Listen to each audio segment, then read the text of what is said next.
You descend into the ancient winding streets of Ukaizo. Battered by storms for thousands of years, the ruins bear the marks of their role as the lone witnesses of the god's great secret at the center of the city. The houses and boulevards are pierced by great spears of luminous Audra. There are no ashen bodies, no birds, no sign or sound of any life.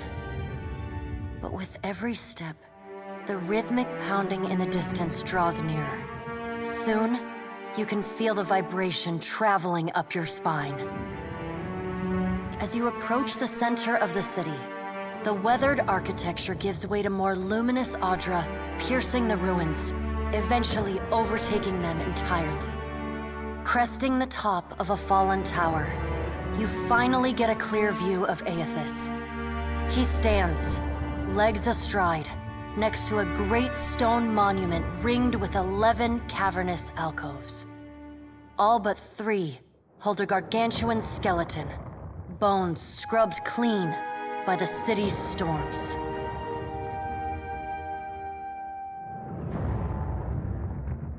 An immense Anguithan machine floats above the monument, suspended by invisible energy emanating from a well of light beneath it.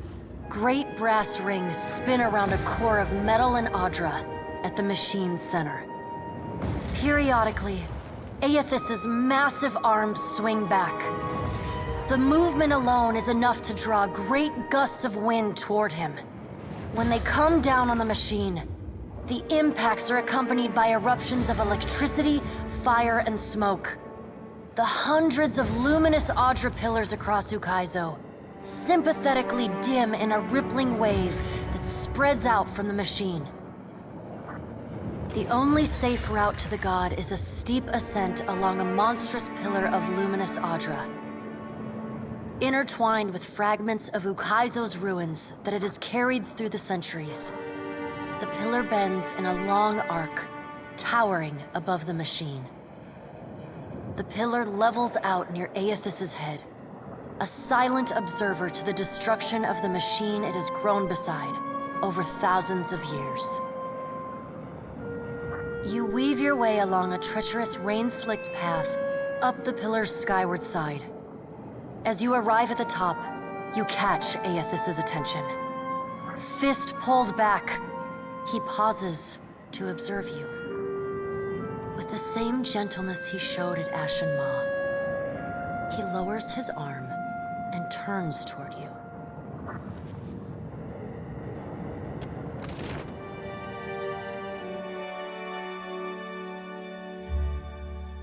Strange to see Ukaizo in this way.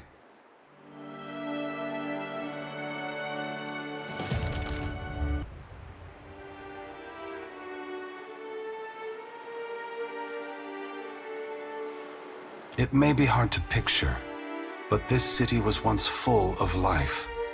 The Hawana, yes, but also kith from many other cultures.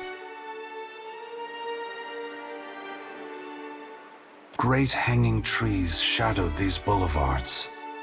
Gardens sprawled across the open rooftops. Each spring, a festival procession would wind its way from the hillside into this valley. The celebrants would pass through a steep walk among the stalls of foreign merchants, flowers falling upon them from all sides. All people of all nations, together in a celebration of new life. Such was the power and beauty of lost Ukaizo. But what of you, Watcher?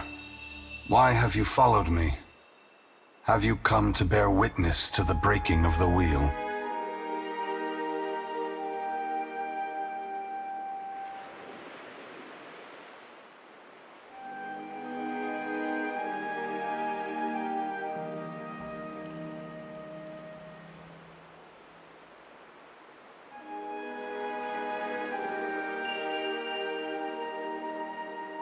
You are welcome to do so.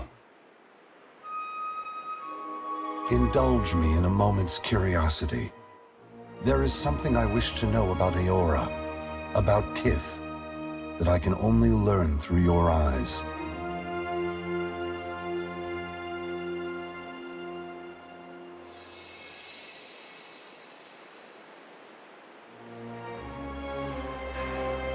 You followed me all this way, dodging an armada, navigating an impenetrable wall of storms, voyaging across uncharted seas, besting a guardian who existed to bar your trespass, with the machinations of gods echoing in your ears, all the while trusting in the institutions of Kith to get you this far, and earning their trust in turn. Whatever else happens this day, that much is remarkable. I believe that mortals possess the strength to collaborate and shape a future of their own design.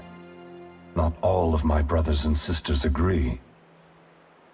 By relying on others and coming together in a time of crisis, you illustrate my point. The gods will witness you and question their assumptions about how responsible, empathetic, and sophisticated mortals can be.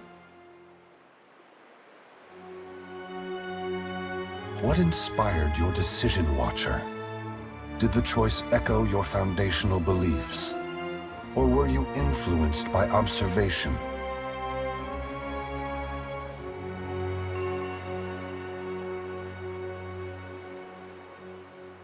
I thank you for your perspective. Yours is not the only opinion that concerns me, but for the moment, it offers much to consider. All I ever wanted for mortals was growth, transformation. Once, my brothers and sisters shared this goal. Some have forgotten themselves, giving in to fatalism or tyranny. Others have succumbed to apathy.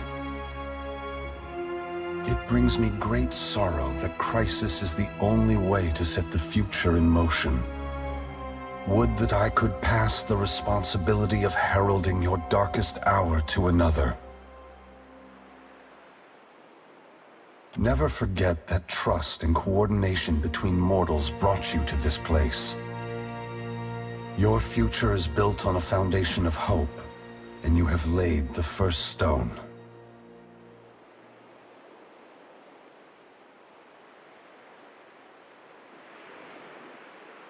Ask.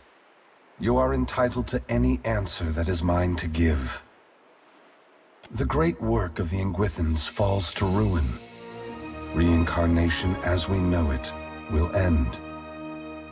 Souls which currently await new life in the beyond will be born into the world as normal, but their numbers will not replenish.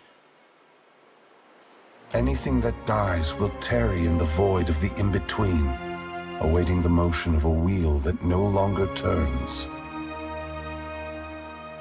Once the beyond has emptied, every birth will be hollow-born. Other maladies of the soul may follow and plague those who linger in life. Unless mortals work together to carve a new path, the essence of life will be trapped in the netherworld. Gods will starve. Eora will grow silent and cold.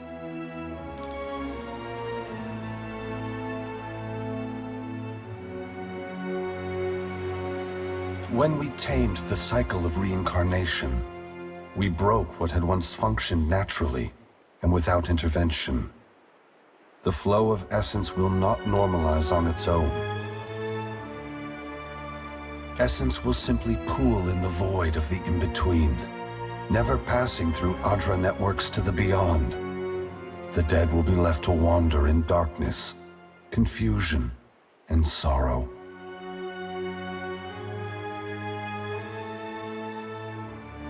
A generation or more. That much essence is already poised to flow into Eora. But unlike an hourglass, no amount of turning will compel the sand to reverse its course. Should you choose, you could lay down your burden and trust in your children's children to set matters right. That depends entirely on you. By your reckoning, there are still good years to come. By ours, time is short.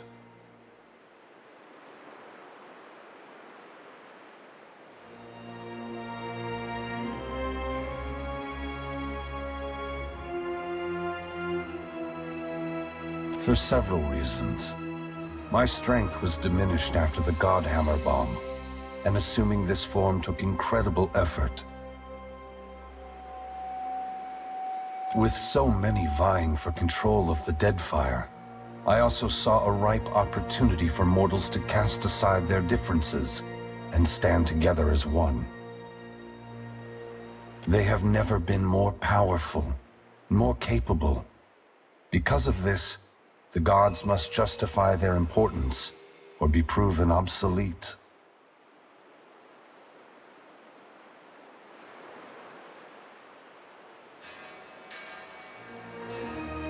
I must attend to my final work now.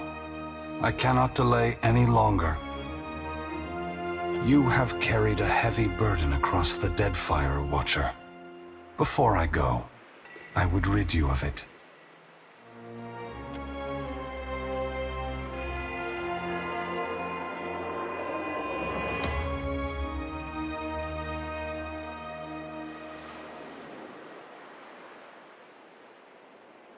You are free now, as free as any of us can be. Many will come to you for help in the years ahead. Animancers, priests, even the gods themselves. I have great hope for you, but always remember that your future is for you to decide. Use your freedom well. Eothas squares himself to the machine. As you move to a safe distance, he draws his fist back and resumes his assault. The blows rain down with increased fervor, but the machine perseveres in spite of his efforts. Spreading his arms wide, Eothas draws power from the luminous Audra clustered around the valley. The energy courses through his body, limbs overflowing with intense light and waves of heat.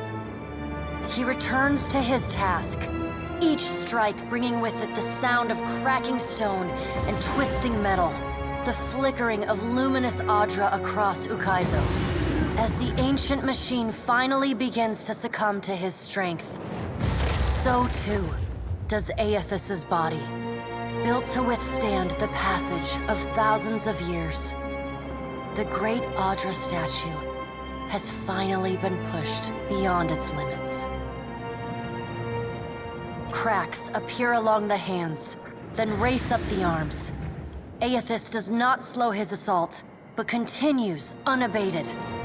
Its brass rings twisted, the machine spins erratically but withstands the relentless barrage. Eothas stands astride it and pummels the base of the machine.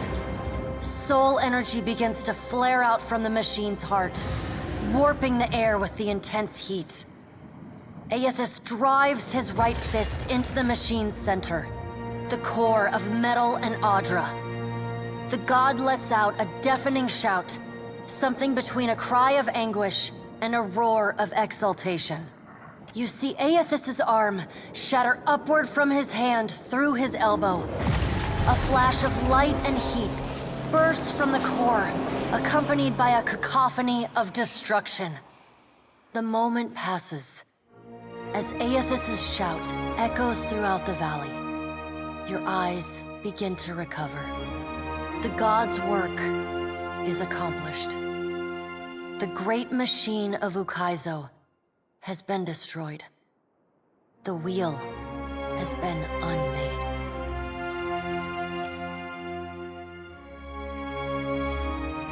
As Eothas's voice fades, the enormity of what you've accomplished sinks in.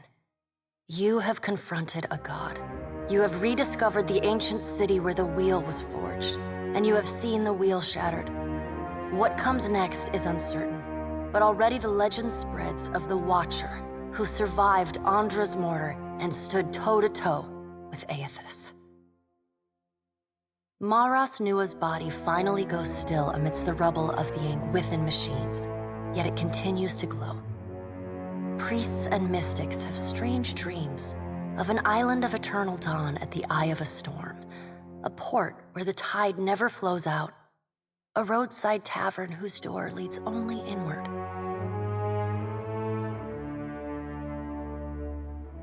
As a watcher, you see what these dreamers cannot. The souls of the departed drifting toward the Audra Colossus and the twilit afterlife within. Whether it is a temporary haven or a permanent end will depend on what the Kith of Eora are able to accomplish on their own. And while Maras Nua stands frozen over Ukaizo, the gods look on the labors of Kith, but they do not intervene. They watch and argue, wager and conjecture at how, or whether, mortals will solve the puzzle set before them.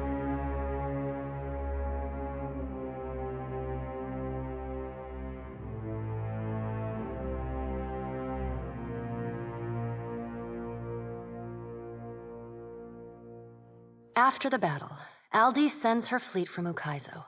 Her first and last act as Lady of the Ancient City is to reactivate the storms from Andra's Spire. Her work done, she departs in the floating hangman. She determines that none shall control the power of Ukaizo. Under her, the Principe shall remain a lawless, rootless pirate band, and Deadfire shall remain free for any with the will to make their way in it.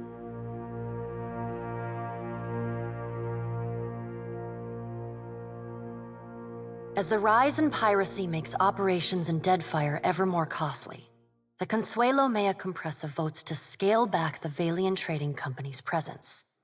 Luminous Audra and Animancy Research remain valuable enterprises, but the company can no longer afford to seek dominance in the region. The Royal Deadfire Company makes a final attempt to seize Ukaizo using an innovation of its own. A ship that submerges itself beneath the waves and storms. It is not, however, immune to the magically charged barrels that Aldi's ships drop into the water.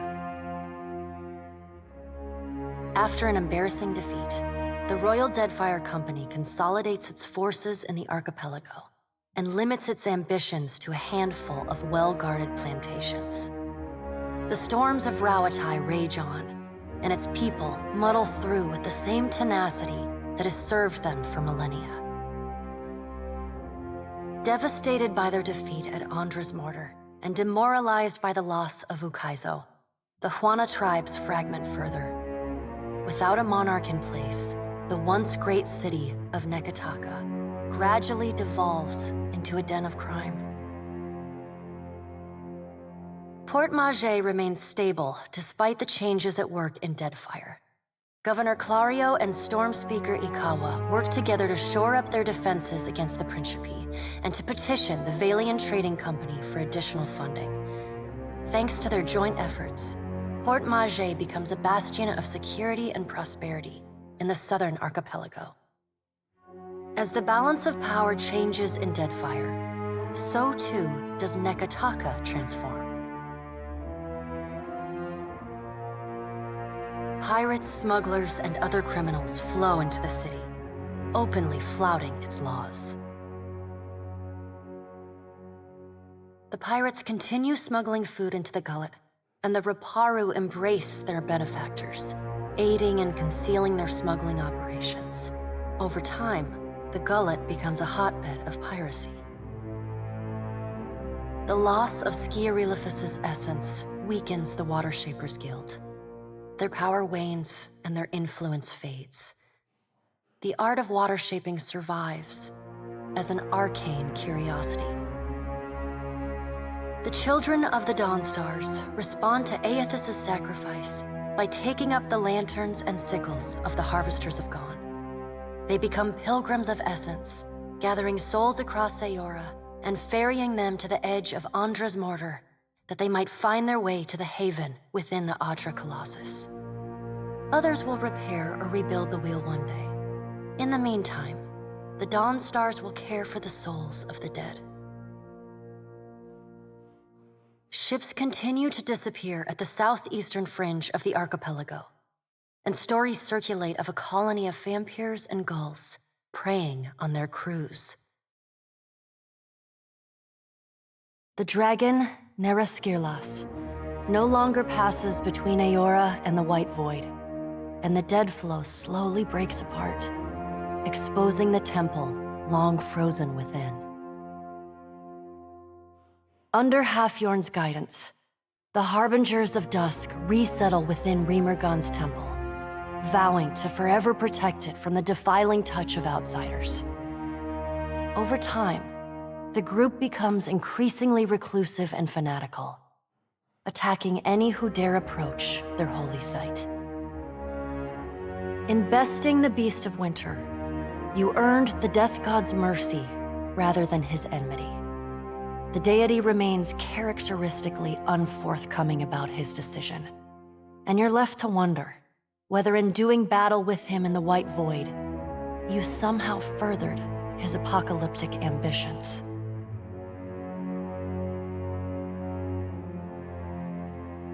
Once repaired, the Adra at the primal island of Kazuwari again pulses with the flow of soul essence between the here and the beyond. The feral life on the island flourishes, the jungles and veld growing ever wilder and resistant to settlement and exploration alike. The faces of the hunt continue to rule the Crucible and Gallowain's, or rather, Tawamawai's name. The trials summoned by the statue grow deadlier with each season, until only those rare few willing to brave the gravest of dangers seek out the bloody ordeals of Kazuwari. Like the other souls following in your wake, Muatu eventually yearns to move on to the beyond and the wheel.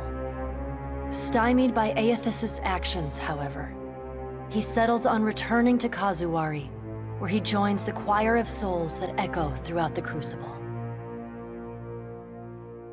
Released from their bondage to the sightless eye, the Vithrak of the Halls Obscured abandon the Black Isle and resettle in the deepest and darkest recesses of the ruins beneath Nekataka. Sisak and his colony remain secretive and isolated, however, rarely interacting with those kith crawling about in the sunlight above. Slain by your hand, the Titan of Wal poses little further threat to Eora. As the corpse decays, it putrefies into a massive nest of hungry fungal monstrosities. Vessels that anchor off the shores of the Black Isles tend to go missing, only to turn up shipwrecked months or even years later against distant shores. With time, the body collapses upon itself, and the Black Isles finally implode. Though your adventures alter the destiny of Eora and the balance of power in Deadfire, they also leave a lasting mark on those who travel at your side. Your companions find themselves changed, in ways both big and small. In the days sailing back from Ukaizo, Adair finds himself disillusioned with all gods, his own above all. Where the gods have touched Deadfire, he sees only destruction, loss, and emptiness. He casts off all symbols of Eothas, and even begins refusing to use his name. Ultimately, he chooses to remain with you on the Defiant, knowing if any mortal is to have the final word in a conflict with the gods, it will be the Watcher of Cadnua. Shodi is not a priestess who understands the meaning of subtlety. As such, she makes her girlish crush on Adair painfully obvious from the moment she first sets eyes on the strapping fighter. But as you all travel, Adair grows increasingly uncomfortable with her attempts to engender his affection, until he finally takes her aside and sets her straight. He's not interested in a sheltered, overzealous little girl, he explains in so many words. After that, Shodi turns a cold shoulder to him, sometimes forgetting to heal him in the chaos of battle. Or so she claims.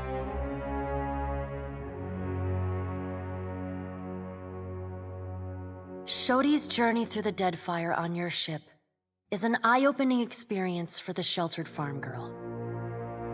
After many souls harvested, more lives aided, and much adventure had, the priestess declares her intent to rejoin her fellow missionaries at the Temple of Gon in Nekataka.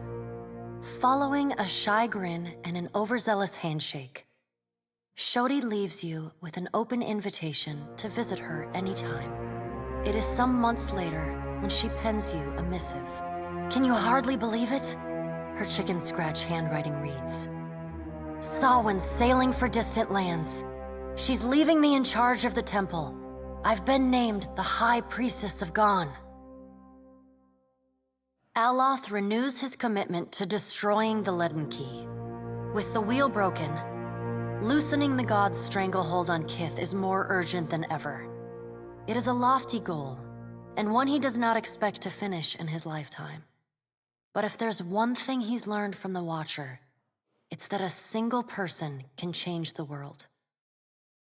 Seraphin seems little impacted by your journey.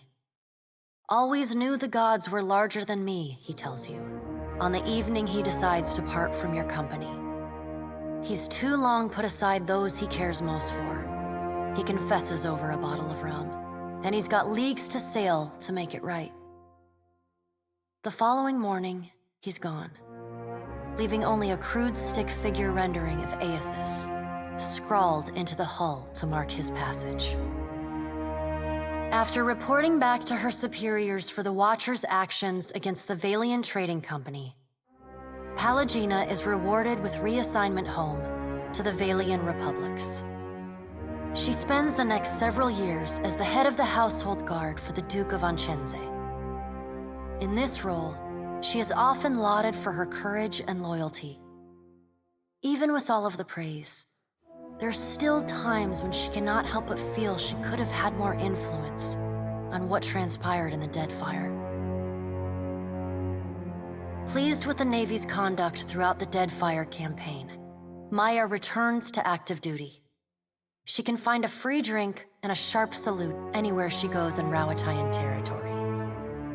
In recognition of her performance, the Navy attempts to give Maya less strenuous work. She flatly refuses, throwing herself into the fray whenever she can. Her rifle never has time to cool. She looks forward to seeing her brother again. So does Ashiza. Tekehu distances himself from the problems of the Deadfire, giving the tribes a reprieve from godlike omens. And Gati's silence speaks volumes. The Huana grow to rely on each other, paving a new way forward divorced from their traditions. Soon after he departs Nekataka, distant tribes report of unusual and salacious water sculptures appearing on the shores. These quaint visitations are widely celebrated, the identity of the artist ever an open question. He bids you farewell, suggesting that you seek your next adventure in a brothel or tavern, where consequences begin and end at the front door. He sounds eager to leave old conflicts in the past. Great changes are at work in Deadfire and the world beyond, but the storms of Andra's mortar rage on. Whatever salvation Kith achieve will be hard won, but it will be the deliverance of their own choosing. As the Watcher of Cadnua and the former Herald of Bareth, you return to your ship and begin the long journey home. You hope for calm weather.